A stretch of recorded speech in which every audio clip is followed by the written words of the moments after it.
We got a chance to sit down with Charlucci Finney, Sean Combs' apparent close friend for years, who has been a staple during the Diddy trial, wearing attire like Free Puff, even playing music outside of his jail. So we found out his thoughts on the bombshell verdict, his conversations with the rap mogul, and what we can expect from Diddy once he's released. Welcome to Sidebar, presented by Law&Crime. I'm Jesse Weber. There has been a lot of reaction to the Sean Diddy Combs verdict from last week, where Combs, of course, was acquitted of racketeering and sex trafficking charges, but convicted of 2 counts of transportation to engage in prostitution. And as we await a possible sentencing for October 3rd, even though there's a hearing this week that may determine whether that hearing is moved up, meaning whether it's expedited, we're getting a lot of reaction. And while in previous sidebars we talked about, the reaction from the Southern District of New York, and we saw immediately after the verdict, Cassie Ventura's lawyer and witness Deontay Nash write letters to the judge urging him to deny Sean Combs bail pending sentencing, which, by the way, Judge Arun Subramanian did. We now have a reaction from somebody else. We have a reaction from somebody that we've never spoken to before. Someone, though, who has been quite visible during this trial. Somebody you may recognize, Charlucci Finney. Charlucci is somebody who describes himself as Diddy's close friend for over 30 years, who has apparently showed up to every day of this trial. He has worn attire like Free Puff. He has been seen exiting the courthouse with Combs' family. In fact, the other day, he and others stood outside the MDC, the Metropolitan Detention Center, playing music and shouting Free Diddy. So we wanted to sit down with him. We wanted to talk to him about his thoughts about the trial, the evidence, the verdict, what we can expect from Diddy once he's free. Here's my interview with Charlucci. Take a look. Charlucci, thank you so much for coming on. I got to tell you, I think, I thought I covered this case and was there for almost every day and covering it almost every day. You were there even before the trial started, right? You were there for every part of this criminal process, right? Yes, sir. And why were you there for everything? Because that's my brother, and that was my responsibility as his brother. And how long have you known? How long have you known him? How long have you known Sean? Close to 40 years, like late 80s. Wow. 88, wow. 89. Yeah. Wow. So I got to ask, reaction to the verdict? Bittersweet. I was happy that the big stuff was all to me. All this is big. Let's be clear, because he's behind bars. But the RICO, the sex trafficking, those carry like exuberant amount of years, 100 years, 50 years, and this guy was never getting out. So me hearing those were not, he was not convicted of that. He was acquitted of those. That felt good. But at the end of the day, I wanted to see him walk out of there. And that just wasn't what it was today. And, the fight still goes on. And we're going to talk about that, what you think the sentence might be. But for those were the major charges: racketeering, sex trafficking. Could have been life in prison, could have been minimum 15 years in prison. When the jury was deliberating and they were sending notes back and forth, were you nervous that he was going to be convicted of the top charges? I never thought he was going to be convicted of the top charges. I always believed that they were going to find him innocent of that because he was innocent of it. And that's always been my stance. And as you see in my show, a FRICO is not a RICO. All thing they always showed, far as I knew, was domestic violence, which is a terrible situation. But that's what they hung their case upon. The government told people there was multiple victims. They didn't tell people that there were 2 girlfriends that he was in a toxic, drug addict, drug-driven relationship in. That there probably wouldn't have got him indicted. Had they said this, hey, listen, I'm gonna bring this guy to court.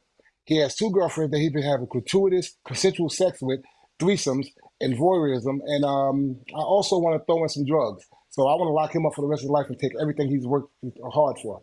He would have never got a conviction, right? So they had to come the other route. Multiple women, anything more than one is multiple, so it's plain semantics. So people thought he was just snatching people off the street, drugging them, and making them sex trafficking them. So that's what the normal person thought. By the way, you know how there were no cameras allowed in the Diddy courtroom? There was no recording devices that were allowed. It's frustrating. It's incredibly frustrating because how great would it have been to have Claude Notepin with us? This tiny wearable AI-powered device completely changed the game. So I wear mine as a wristband. You can also clip it on, pin it, hang it like a necklace. During law school, early on in my legal career, I really could have used something like this. Even now as a host, it is a total cheat code. So whether it's meetings, interviews, quick brainstorms, the Notepin catches everything. It transcribes in 112 languages. It automatically tags speakers and it drops everything into this clean, digestible summary. There's no more messy notes. There's no more lost ideas. It's not just a recorder, by the way. It actually acts like a hands-free assistant, pulling insights, organizing information, letting you stay fully in the moment. So if you want to make the most of your time, it's time to try the Claude Notepin. Right now, you can get 10% off. Just click the link below or scan the QR code on screen. Let me ask you this. The government, they said in their closing, they go, look, not every episode is sex trafficking, but they kind of hit upon a few. They said with Cassie, it was the 2016 episode at the LA Intercontinental Hotel. They talked about the plane incident where Sean allegedly showed Cassie the videotapes, and then they land and he demands a freak off. They talked about Daniel Phillips' testimony. These were jury asked for readback of this testimony. Jane, they talk about an alleged violent encounter from June of 2024. They highlighted her text messages where she, seemingly was reluctant or about engaging in this. Was any of those points, did that make you feel different at any of those points, or how did you view those alleged episodes? Alleged episodes. I took it as them having a difference of words, agreeing and not agreeing on a certain situation that's in their own personal life, their own personal bedroom. I wasn't there to see the stuff that was alleged, and also that's not what the government said. They said in the beginning that all this was forced, not 78 sexual encounters, and she decided not to do one out of the 78. She's gonna just do 77. You know what I'm saying? So they had everybody hooked on that. Every last one of them was. It's only later on in the testimonies and in the trial that the government decided to say, hey, you know what? We're not worried about the other ones. We're just worried about these two, and that was crazy to me. One of the things I wanted to ask you, since you followed the case as much as anybody, there were two ways to look at it, right? You could say Jane, Cassie, they're telling 100% the truth, but it's the prosecution who's transforming what they're saying into a federal crime, or they're not telling the truth. Do you think Cassie and Jane were telling the truth? They were telling. I guess they were telling their truth. The truth and their truth. I just think that they was given an opportunity just to tell their truth. The truth is what got him acquitted. That's what got him acquitted. The truth. Do you think there was any point when he wanted to testify? He wanted to explain his side of the story, Sean? Part of me says yes, because I know him. He's not like he don't like to be bullied. He don't like nobody like saying he did stuff and he can't speak up for himself. Like, if there's ever an encounter and there's something going on, he don't like nobody to be like, I'll talk for you. He like to speak for himself. So part of me would say yes, but I don't know. We ain't speaking about that. Have you spoken to him during the trial, after the verdict? Have you had a chance to talk to him? How's he doing? I talk to him like 3 times a week. Wow. I talk to him throughout the trial. We make signs, and and like I tell everybody, he's a selfless guy. Like when I come in there, he turns around and says, "You here again?" Cracking jokes. And he'd be like, are you eating? It's very hot outside. Are you hydrated? Like, he's always asking me these things. And I'd be like, yo, go, bro, be easy. I'm here to check on you. I'm good. I'm worried about you. You come in every day on time, and you sit on them hard benches. They gotta be hurting. And I'm like, nah. Seeing you back there's hurting. How's he doing after the verdict? As you can imagine, he's definitely pleased about being acquitted for those large charges. Of course, he's not happy about still remaining in jail, because when the judge asked him, you would like to go home, wouldn't you? He was like, yes. And then to come back and they say no, that was pretty much of a letdown, because we thought he was coming home. Are you worried about what his sentence might be? No, just concerned, not worried, because he's not a predicate. He's never been to jail. He don't have a history of criminal activity. So the charges carries 0 to maybe 10 years, and for his eligibility in that, the government wanted 56 months, something like that. The defense asked for 24. I'm thinking they're gonna meet somewhere, between uh, maybe no time and 24 months. I'm hoping he gets time served. Yeah, I mean, because he's already been, there for 9 months, Yeah, almost 10 months. Yeah, yeah, and yeah. what has his experience been like at the MDC? He's been a model prisoner. He's not causing any trouble. He's not getting, and as you can see, that he's not been getting rid up. He has not been causing any type of uncomfort for the rest of the inmates. He's just been in there, just doing his time and focusing on getting out. What did you make of the allegations from prosecutors before the trial that he was improperly using, phone record, the phones and communication services They, to reach out to people? What'd you make of that? they were trying everything they possibly can to paint him as a mobster, gangster type of individual. Like, he's using the phone, he's doing this. He's reaching out to his kids, asking kids how they doing. He's never been separated from his children. He got 7 kids, and 4 of whom mother is done passed on. God bless her. And he's the only parent that them children have. And to be separated from them, he had to check. He was trying to just call and check on his kids. They try to make everything.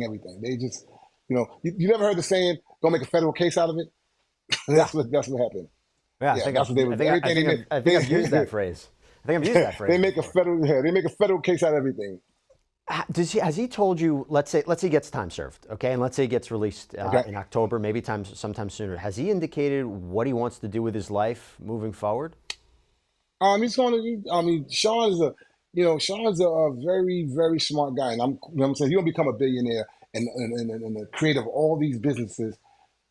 Not being a smart person, he's already formatted in his brain what he's doing when he get out, and that's for the world to see. But all I can say is to be continued.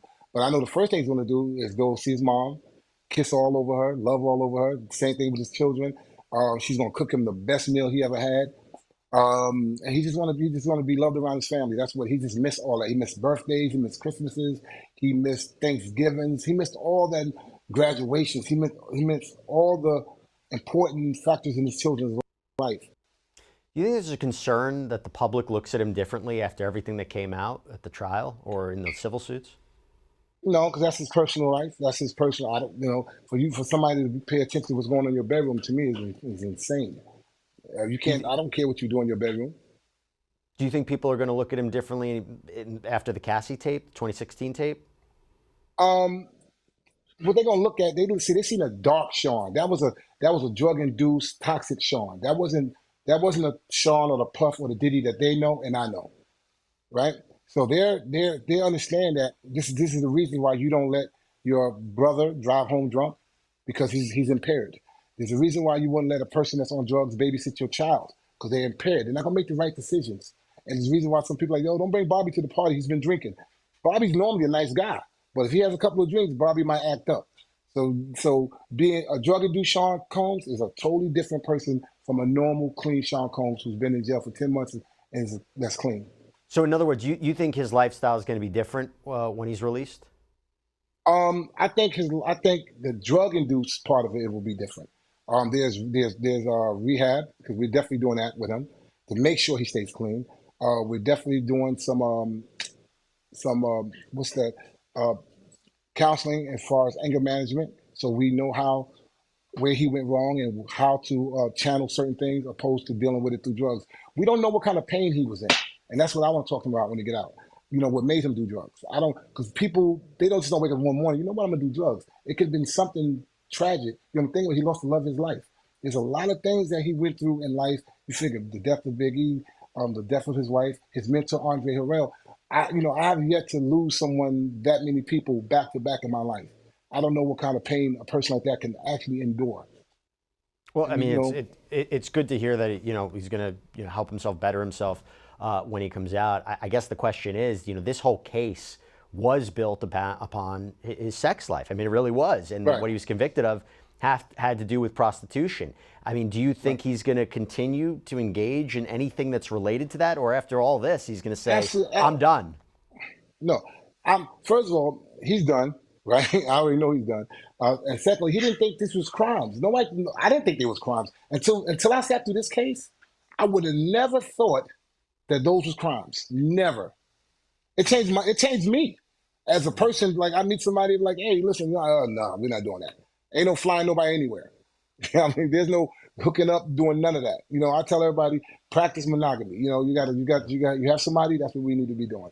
And I just think that's where he's at mentally as Throughout well. the whole case, all the evidence, all the videos, all the text messages, the voice notes, was anything surprising to you about Sean? Something you're like, I can't believe this is, my friend. I didn't know this was going on. I didn't know this about him. Were you surprised? Were you concerned about anything you saw? I was concerned about it all, but I really didn't want to hear all his personal sexual stuff. And I just think the jury shouldn't hear all that neither, because you have older women sitting in the jury. I've seen one of the jurors. She had to be maybe like in her 70s, and she was made to look at these videos, which is to me totally inappropriate. Then you have women jurors sitting next to male jurors, and they have to watch certain things. I just think that certain things were inappropriate. But the only thing that really bothered me, of course, seeing the video of Cassie. You know what I'm saying? Seeing her up there like that, and knowing that he's the one who caused it. Yeah, that bothered me. You know what I'm saying? But I also knew what Sean did that. That wasn't my friend that did that. That was a drug induced, a bunch of toxic stuff going on there. And You know his that's what I'm life so thinking. well, and one of the names that came up so much during the trial was Christina Coram, right? His former chief of staff. I think almost every witness mentioned her. What should we be thinking about Christina Coram? Because basically, according to the government, she was a co-conspirator, right? She was a co-conspirator in this racketeering enterprise. What should we know about Christina Coram? She wasn't a co-conspirator, and there's no racketeering enterprise. That's it. Well, what she should we she know had about no her? What do we, the defense said she's a brilliant nice lady, person. What do you think? a brilliant, smart girl. That's it. I mean, I really don't know Christina, but that's what I've always heard about her. I never heard anything crazy or salacious, anything bad about her. She just was a hard worker, smart woman, uh, about her business. That's it. That's all I can say. Do you think any of the witnesses outright lied on the stand about Sean? 1,000%. You want to pick one? You tell me. Okay. Being hung out of a window 17 stories in the air by a gentleman that probably weighed about 190 pounds at the time and was wiggling and asking him, don't drop you. And he's holding you over a terrace. And you don't drop. You don't fall. I challenge anybody to take a gallon of water in each arm and hold them out for 5 minutes like this. And let's see how. That's only a gallon on each hand. Picture, let alone a human body, and it's wiggling and trying to get loose. So Brianna Bongolan, right? Yeah. One, Who, 1,000, one. But what's her incentive, you think, to lie on the stand? because they've all my view, it's all financial. It's all financial. Jeff, let me explain. She all of, and for the record, all of them didn't have any money. Jonathan was broke, no, don't have any more money. Cassie was living with her mom with her two children after living on Park Avenue, these nice places, until she got a $20 million settlement, and then another $30 million from the hotel. Then Brianna, they read her thing when she was texting Cassie, asking Cassie, can she use her balcony for her testimony? She asked, can she use they're going back and forth. Well, can I use the living room? No, I'm not going to use the living room. Can I use you as a witness? They're doing that. All three of them going back and forth. So that's a conspiracy right there. You got Cassie, Brianna, and Jonathan, and Kerry Morgan all talking about who's suing and who's going to get, who got, after Cassie got paid. And they all stayed in contact with Cassie throughout her trial. They were still able to talk to her. They said it on the stand. The government asked it. When last I talked to Cassie? Oh, I talked to her yesterday. Really? And you're a witness? Then every last one of them spoke to Cassie her whole testimony while she was on the stage, on that stand, and they were allowed to come in there and sit up there and fabricate and tell stories after speaking to the witness that was just on there. What would you say to the counter argument? What the government said is, hey, listen, she settled, she got the money. Would she really go on the stand and perjure herself in a federal trial? What's her incentive to do that? What's your response to that? For me, who are you talking about perjuring himself? Which one are you talking about? Cassie. Let's say Cassie. Oh, Cassie, in my opinion, was given immunity, in my opinion, because if she wasn't, she would be right behind bars with Mr. Combs, because she's a co-conspirator. If they were going to charge something. She acted in concert. She called the workers. She arranged everything. She paid them. The Daniels said that he never talked to Puff. He said that she called him and she talked to his manager. When he walked in the room, she told him, "Don't pay attention to Puff. He's in the corner. That's my husband. Don't pay attention to him. Don't talk to him. Don't do nothing." And proceeded to do what they do. Well, now this like I've said this before, it's a massive win for Sean. I mean, yes, he was convicted, but considering what he was facing, it's a massive win. Yes, he's got all these civil lawsuits now. Do you know how he's going to prepare for them? How he's going to deal with them? There's, I think 66, 67 right now. And the number's going up every day. Everybody wake up in the morning. They got a lawsuit. First of all, this man can't be at all these places at the same time, and all of them said the same thing. And I'll tell you, you know what's interesting? I'm happy you bring up the idea of what the case is about, because one of the things we were always struggling with is there was a lot of misconceptions about what this trial was going to look like, who was going to testify, what it was about. And I think one of the things we always tried to do was keep a sober analysis, like this is what it's really about, This is who's going to testify, because there are a lot of rumors and innuendos. And one of the things that I didn't even get a chance to talk to you about, I have to ask you. So I got your reaction to the verdict. Physically, emotionally, what was it like for you to be in the room and hear that? And were you outside afterwards? Because I understand there was quite a scene outside the courthouse. Yes, I was at both places at both times. I was sitting there when the verdict was read. When the first one came through, not guilty, I just started crying. Not sobbing, but just a tear rolled down my face because I felt his release. I could feel his sigh. That big one was like oh God. Because they was going to take everything from this man. Everything that he worked hard for. They was going to take that from this guy for nothing. And then I went downstairs. They was squeezing baby oil on each other outside. It was crazy. They were squeezing free puff. It was dancing. There was a lot of that. It wasn't like that in the beginning. Beginning, they wanted to crucify him. Everybody thought he was guilty and that was part of my job. I went outside every day after court, and I sat there and I talked to every blogger. I talked to every YouTuber, every person walking by that had a question, because the family and the legal people had a gag order, so they could not speak up for him. I didn't have one. So I was out there, footnoted down the street, talking to everybody that had a question. Why are you wearing that shirt? I'll explain it to him. And then I'll take them through the case. I walk with the indictment. You seen children on this indictment? No. Do you see any, right. Do you see any drugs on this indictment? The racketeering part. But the racketeering part was it wasn't a racketeering, because they try to manipulate it and say that because he handed her an ecstasy pill, that's drug distribution. See, all these are technical things. Technically, it is. You follow me? In the technical terms, that's drug distribution, right? But the average person here, drug distribution, they think he's a drug dealer. Like he's out there disputing drugs all around the country. Yeah. Right? It's a play on the words. Like when you said sex trafficking, they didn't think taking your girlfriend to a threesome is sex trafficking. I would have never thought nothing like that. No, but look. The average person thought her drug trafficking, the sex trafficking, kids in shipping containers, women being held against their will. Like I said, it's all semantics. When they said multiple victims, they didn't say two girlfriends.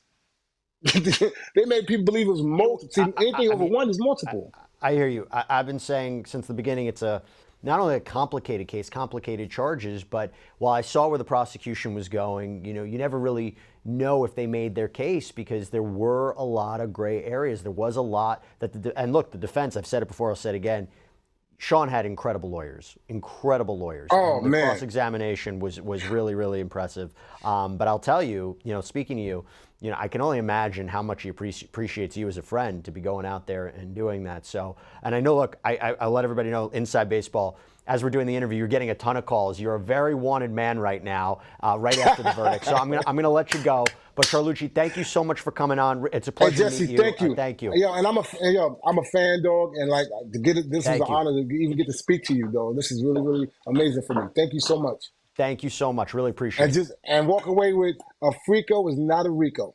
And that's all we have for you right now here on Sidebar. Everybody, thank you so much for joining us. And as always, please subscribe on YouTube, Apple Podcasts, Spotify, wherever you should get your podcasts. I'm Jesse Weber. I'll speak to you next time.